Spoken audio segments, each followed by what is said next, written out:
come back to you and say, Pastor Exactly. P said this. And it didn't I was work. gonna say, yeah. And this one is an interesting one, Pastor P. Grace is saying that at what point do people become husband and wife? At start of courting, or when they say their vows on their wedding, or when they accidentally impregnate? What really defines the process of becoming husband and wife? Well, the process of becoming a husband and wife is a commitment by both people. So you make an agreement and you assure one another this is what we want to do, and then you make that commitment. For Christians, we say it's you do it before your witnesses and your pastor blesses you, then you become a marriage. In our traditional life, we say you come and we exchange tokens of appreciation, whether it's lobola or whatever, and then our families meet. And usually in a customary marriage, the family will say, do you want to take your wife now? So those are the things that you guys agree. So white wedding, lobola, the difference is really up to conviction. I believe lobola is marriage itself.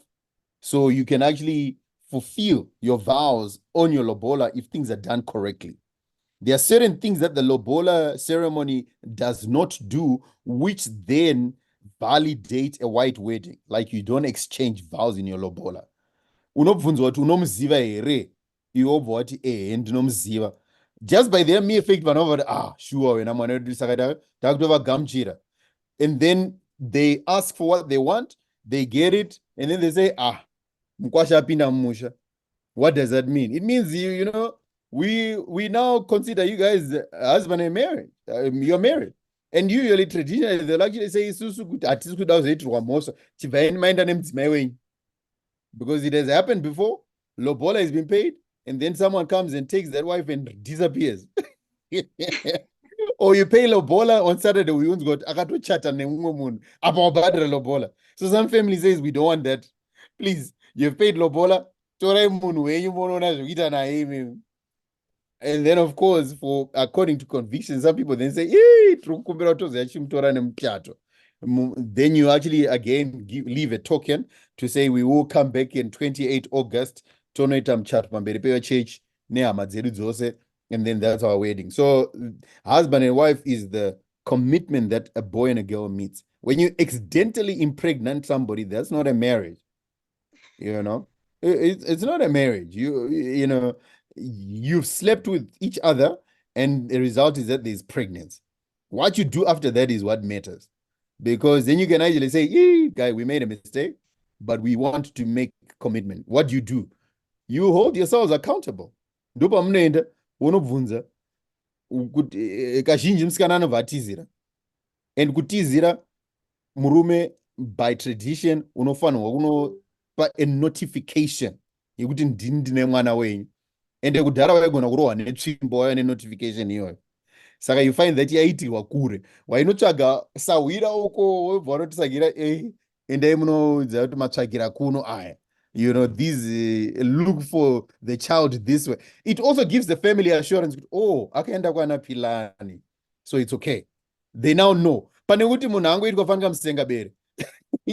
No one knows where they are. The family is stressed, high blood pressure, and you know, it doesn't make sense. We say mistakes happen, things happen, take responsibility. Kana watora take responsibility, you then begin to craft a way to get married, which is the exchange of vows, the blessings from the families, that then makes you husband and wife. Thank you so much for that, Pastor Pete. That was well answered. This has to be the last one, I think. Is it possible that those who still believe they're in love with their exes were truly in love after all those heartbreaks and all those things that they actually went through, and they still think that they're in love with their ex? Well, we are emotional beings, isn't it? Yes. And part of our emotions is that when we give ourselves wholly to somebody emotion, the example is you glue two pieces of paper together with glue.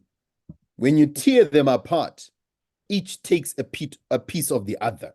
There is never a clear picture of separation there.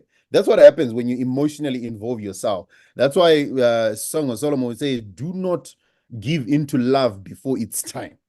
Because when you do that, you attach yourself so closely to somebody. When they go away, there is still that desperation, there's that feeling of missing, regret, because you had grown emotionally attached to somebody. Some people call it soul ties because of the nature of humanity. You entangle yourself in somebody, you become one with that person in the emotional sense. And as a result, when there's a separation, there's still a connection, and that connection is what causes those things to say I'm still in love with that somebody. Usually it's just not never love. It's just the missing that person that you're doing. So when there's a separation that takes place, that's why you also need to give yourself time to heal, to reboot, to refocus, so that you don't get into another relationship with baggage from the past relationship.